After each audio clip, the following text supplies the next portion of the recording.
Several months ago, I decided I would begin documenting my exploration of historical and conflict gaming, whether it's hex encounters like we have here, Henry V, from the Royalists and Roundheads series by Robert Markham, or whether it's minis and rulers, or even pixels and keyboards. This is another installment in this ongoing documentary. So I am thinking of playing my first battle game from this installment, this quad, 4 Battles from the 100 Years' War. I'm looking at Pattaya. So go to the back of the rule book, where each of the 4 battles has its own chapter. So we have Agincourt and Pattaya, fought on June 18th, 1429. We have Formigny, April 15, 1450, and Castillon, July 17th, 1453. So, Pattaya, Battle of Pattaya. Here is the 2-paragraph historical introduction background. After the victory at Orleans, Joan of Arc's influence had risen to the point where her voice was heard at war councils. With her urging the French leaders to be aggressive, the French had pursued John Fastolf's small English army just south of Pattaya on June 18. The French found the English lined up and ready to receive combat. Normally this would have been enough to conjure up memories of Crécy and Agincourt and to freeze the blood of the French high command, but with French elan bolstered by the Maid, instead of pausing, the French attacked.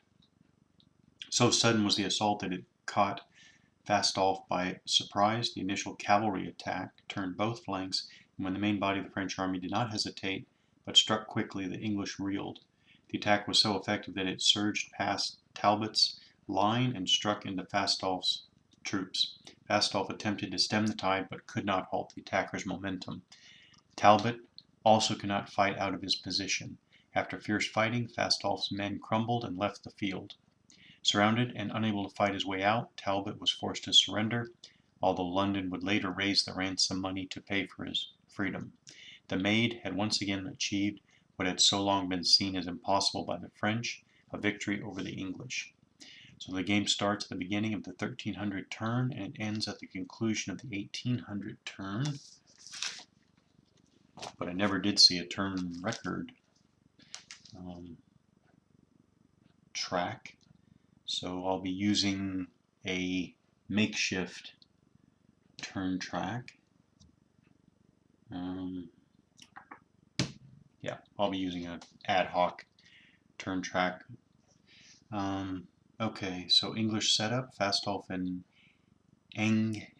English A through I set up along line F, and Talbot and English L through U set up on line E. So we go, yeah, there they are. We'll jump over to the map now. Basic orientation of the map,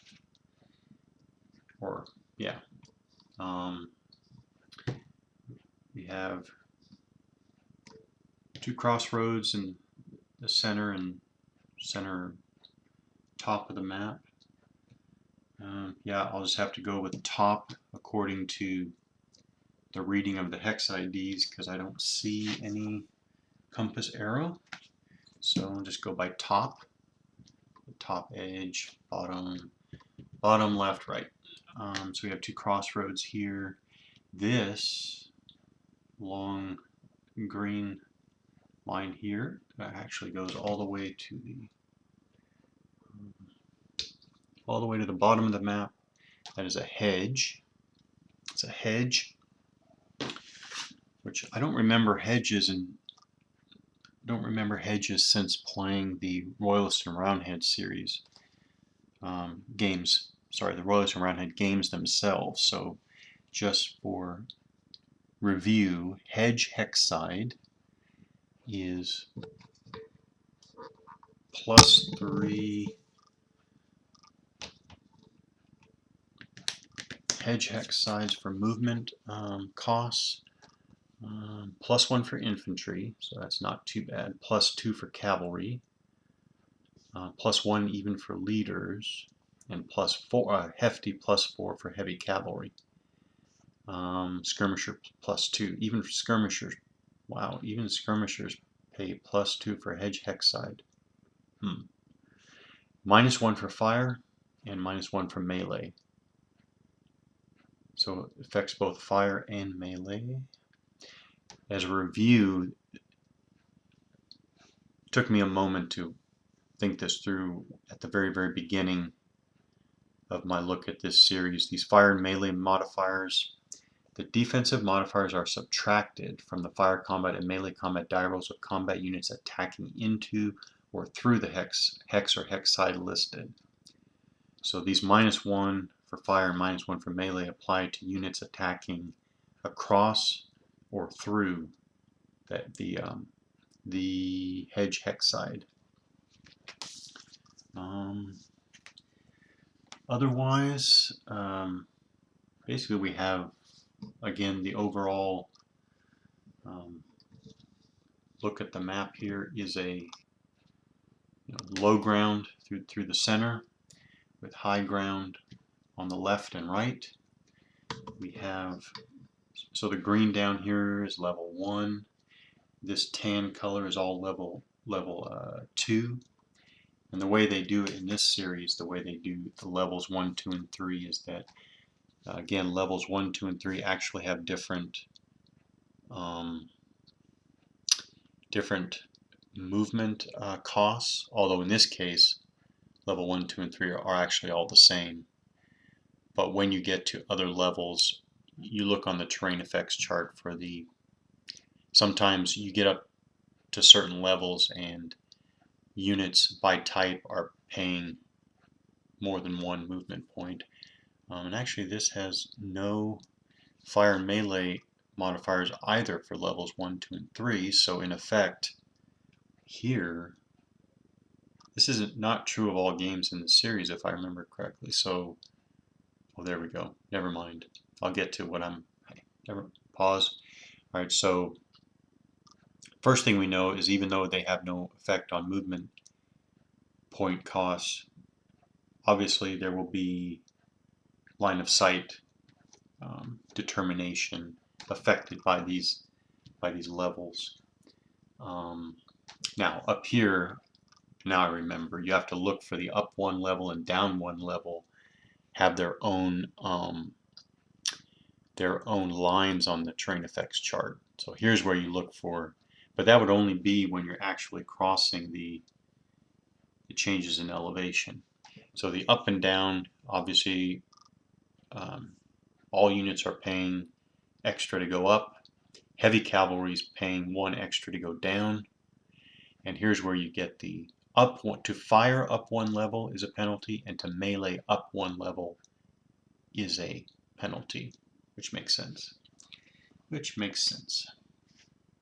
So we have some little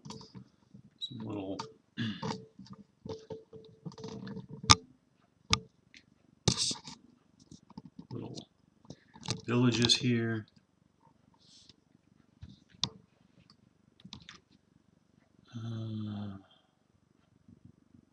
Yeah, nice old village graphics there, little line drawings of houses, named towns, Saint Ferivi, and the village of Lignaroles. Over here we have the only level 3 is over here on the left corner of the map there. Level 3 is that slightly darker tan, and otherwise roads. So fairly basic, but a good amount of terrain, I think, for a medieval battle.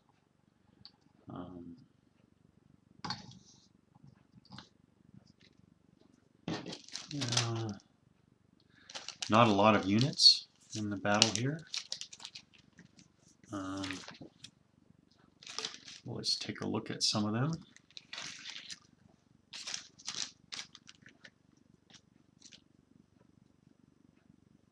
Battle of Patai.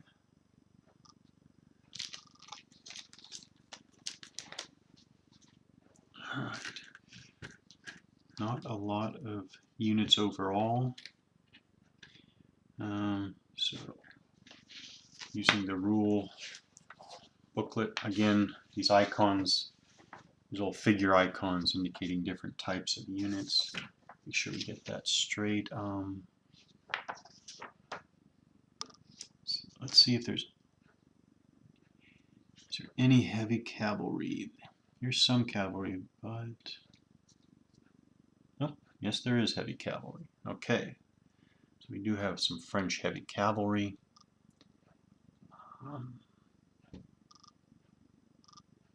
Right, the French heavy cavalry name on the top, sometimes abbreviated, but basically a historically keyed unit name, multicolor icon there. The combat strength on the lower left, 5 in this case, is the combat strength. If it has an asterisk, there we go.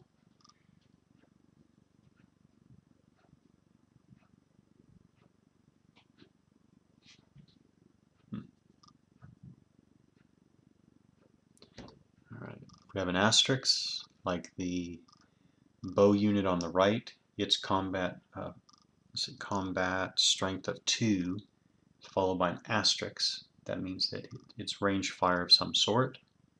Still need to figure out the type of unit when you go to execute its fire. Okay, but then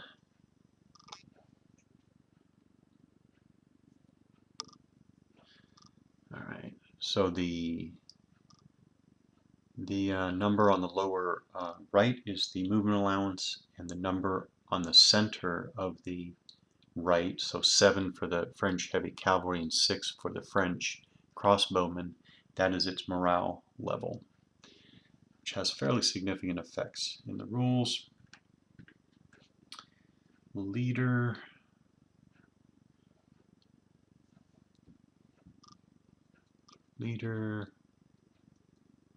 name, 3 values on the bottom are command rating on the right. I'm sorry, left.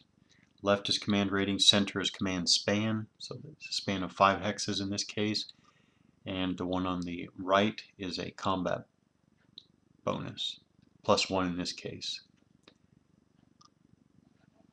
And this guy, when there is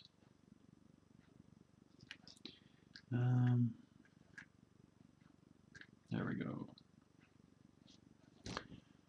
Fastolf on the right here, his command rating is a dash because he is a overall leader. Still has a command span of 5, combat bonus of +2 in this case. This is an Fastolf here is an overall leader, and Dunois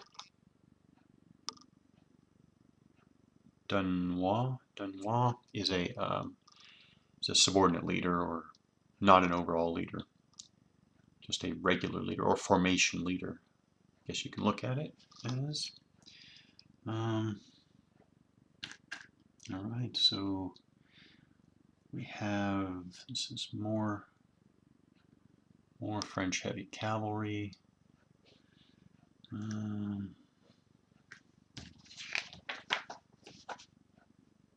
see, men at arms. This one. Ouch. Men at arms.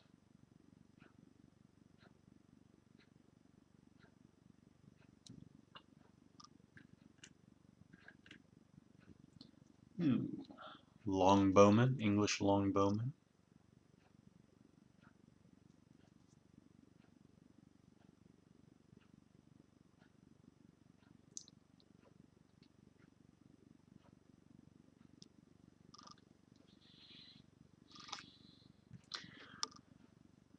just to point out, so the English longbowman has a blank backside, one-step unit.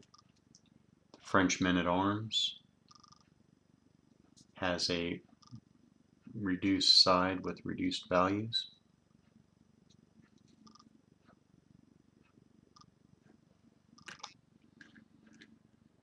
And we have some English men-at-arms has a combat strength of 8. So how does, I just grab this English men-at-arms and the French men-at-arms, how do they compare on their full strength side? See how these are, yeah, they are men-at-arms. So in this case, the French men-at-arms are slightly better. Slightly better morale. The French have slightly better movement, but the English men-at-arms are substantially stronger. And then we have some, let's see if there's any light cavalry. I only see heavy cavalry. So far I only see heavy cavalry, so I don't see any light cavalry for this particular battle yet. And then we have longbows, crossbowmen, we saw, and okay, so there is regular infantry. Where's the regular infantry? Regular infantry, there it is. So regular infantry versus French men-at-arms. Not that much of a difference in this case. So French infantry on the left, French men-at-arms on the right. And on initial scan, doesn't seem there's that much of a difference. But we'll look at the combat mechanics later. So units in general, game markers,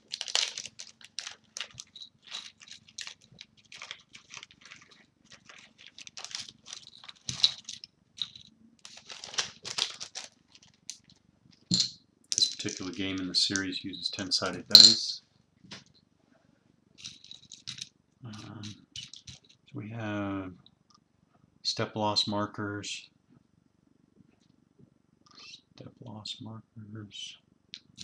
we have stake markers, stakes, out of command, route, basic route markers,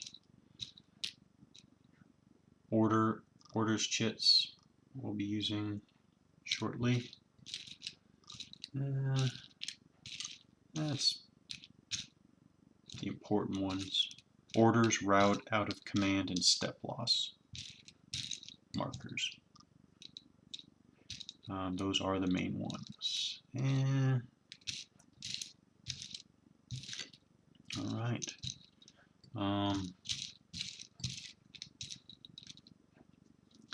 Game markers handy. Setup, as I recall, setup's done slightly different. Yeah, it is in the series. Setup has been done slightly differently. It's not always exactly the same.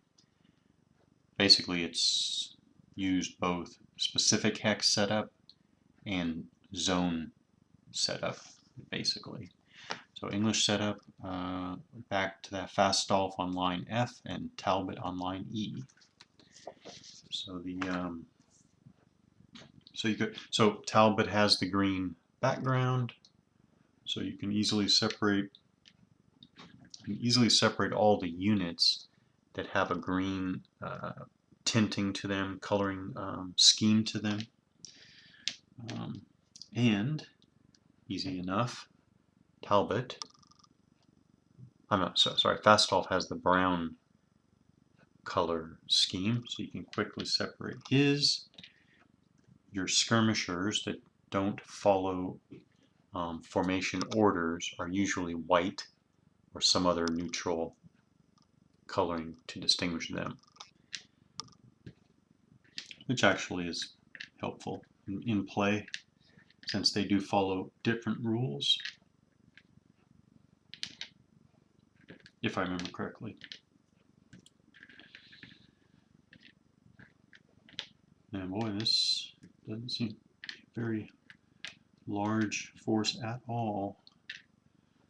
So the Fastolf on F.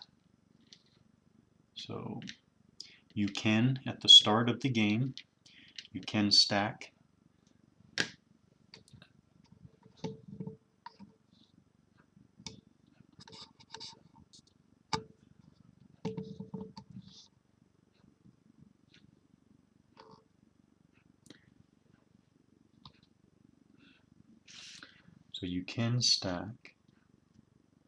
two units of the same basic type in the same hex.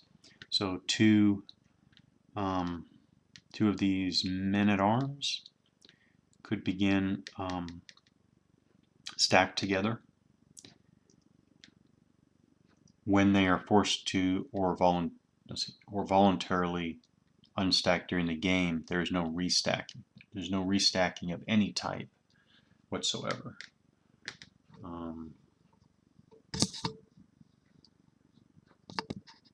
We'll just quickly do I guess to cover the most ground.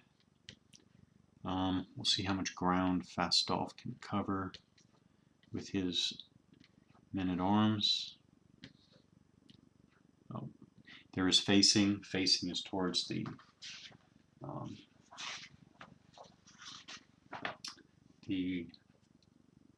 facing is towards the spine, not the side. So facing that, leaders can stack on top. Because of that command span, 5 in his case, you want to pay particular attention to that, to exactly where you place your leaders. Talbot is on line E, and I guess the skirmishers can be set up wherever, because they're not part of any particular formation. So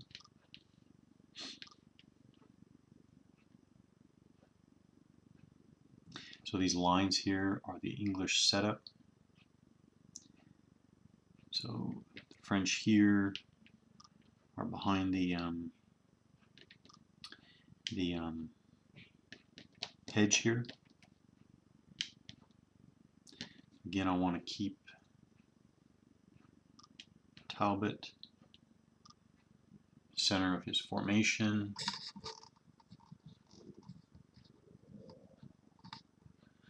And we got a bunch of longbowmen, all longbowmen. Oh, never mind. These are, never mind. They don't set up where they want. The longbowmen are separated by their IDs. I should have paid attention to that. So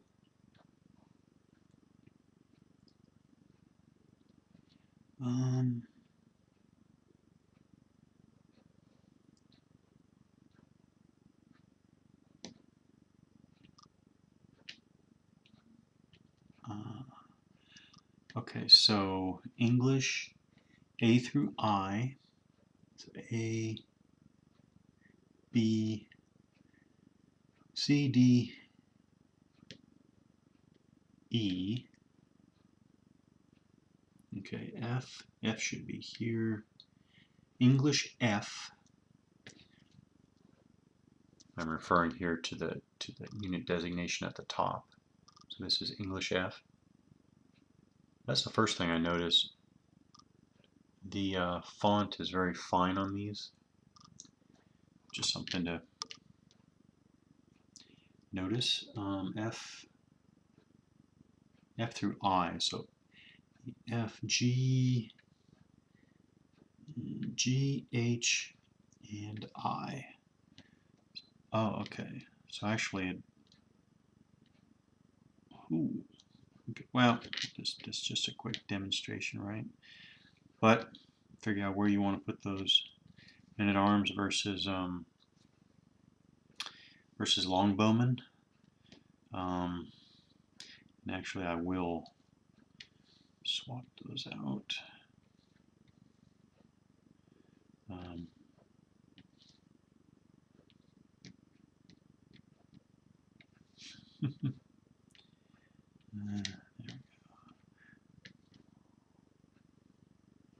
There we go. And then yeah, L through U. All right, that's the rest of them. In this case, I just want to cover as much ground as possible, so I will choose not to double up here. But again, you may. All right, so basic English setup in two lines. Talbot in the front and Fastolf in the rear. English setup. Opposite side, so you have these coded hexes. It's light blue against green, so you can miss it at first, but there's an A, B, C, and D. So you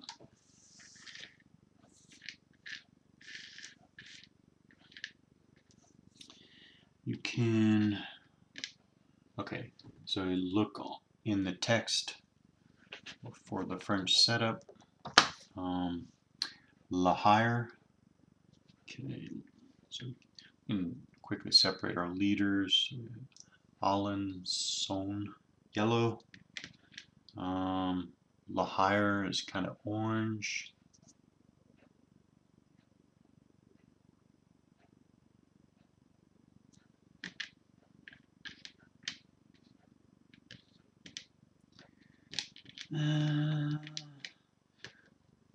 As with the English, your skirmishers not assigned to any particular formation are white. And we also have a green, so we also have a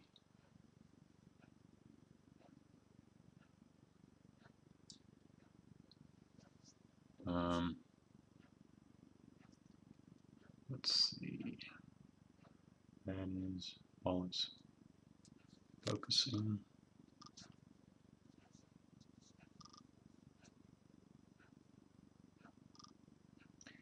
That is Richemont. Green and Dunois, light blue.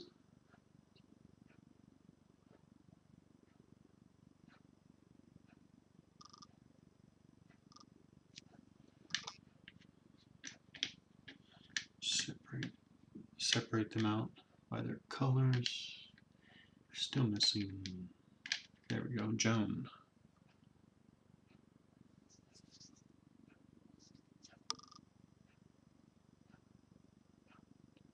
+2 combat modifier. I just noticed, unusually, no command span in the center. Center value is also a dash. So I guess I'll look for some special rules for that leader.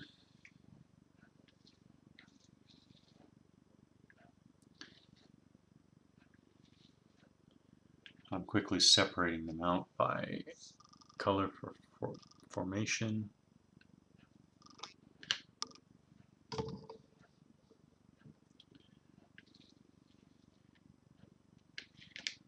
Separate them out.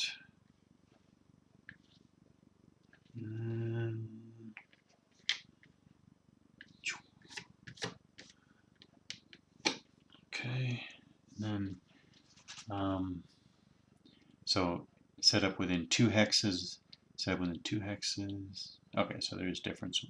One is 1 hex. Okay, so we'll go in order. Lahire, the orange formation,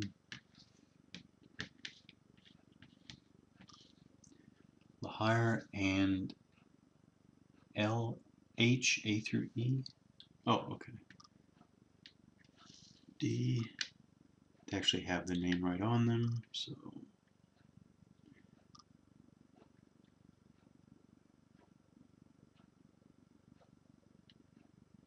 Okay, so Lahire A, B, C, D, and E.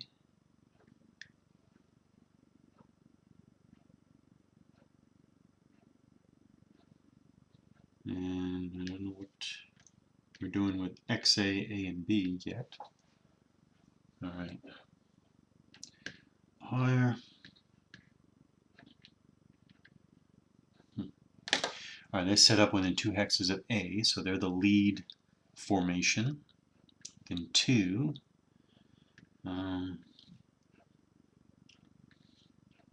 2, 1, 2, 1, 2, 1, 2. Lahire will lead that first formation.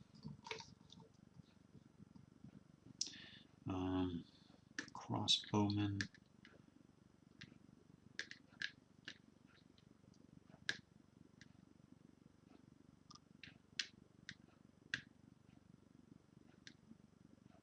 Two. Alright, there's Lahire's formation.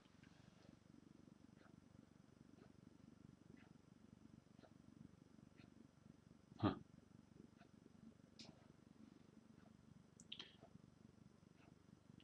Alright, next one is Alençon. Orange, Alençon, and AL, A through F. So go in order. A is heavy cavalry, B is heavy cavalry, C and D are men at arms. And we go to F. So D, E, F, E, and F, Alençon by name. It is XA again. I'm not sure what XA is. I'll figure it out. XA, AB, XA, and put them together. Alright, so Alençon, 7 2 hexes of B. B is over here on the top, the French left formation. So within 2, definitely choose to put Alençon. I will choose to put Alençon with the heavy cavalry. Put the heavy cavalry back. We'll lead with 2 with the foot and the archers. And here I'm going to go ahead and put the 2, stack the 2 men at arms.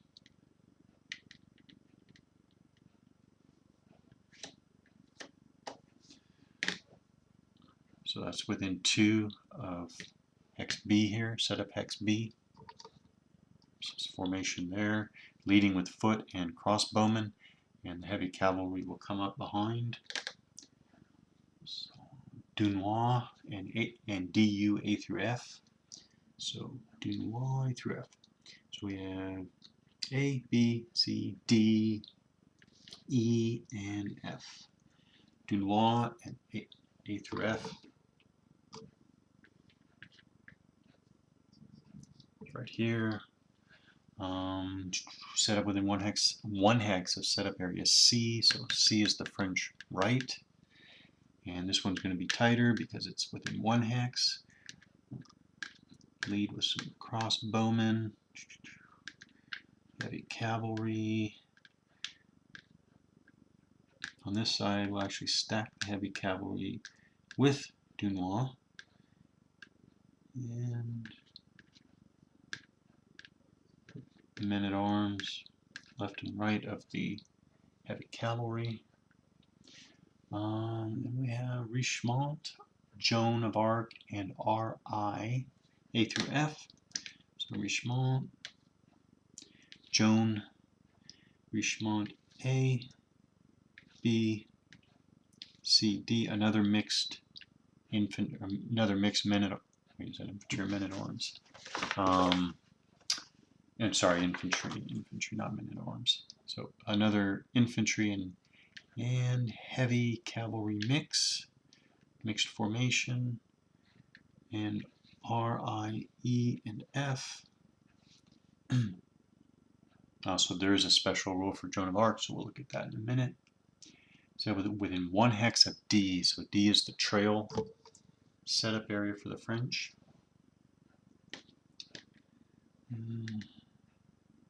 Within one hex. So we'll go ahead and stack Richemont with his heavy cavalry. We'll have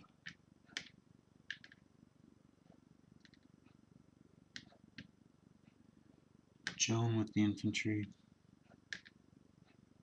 crossbowmen. There we go. One. There we go. Did one of the setup hex there. Okay.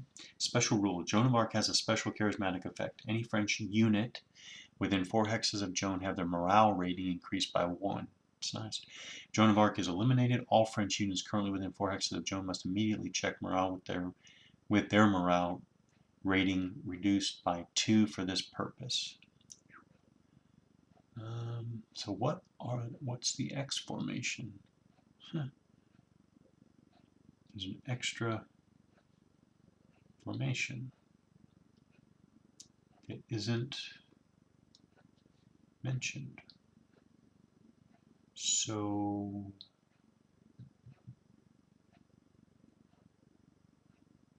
I guess. Well, I'll just set them aside. I thought I had them divided by game, but maybe these actually go to another game, so won't worry about it now. The French will have to make do with what they're given here on the board, as you see now. So again, basically 4 French formations there, 4 French formations against 2 English formations in line.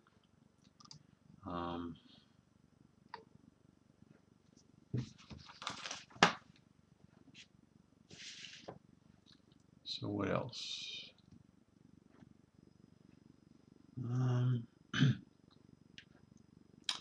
Set up.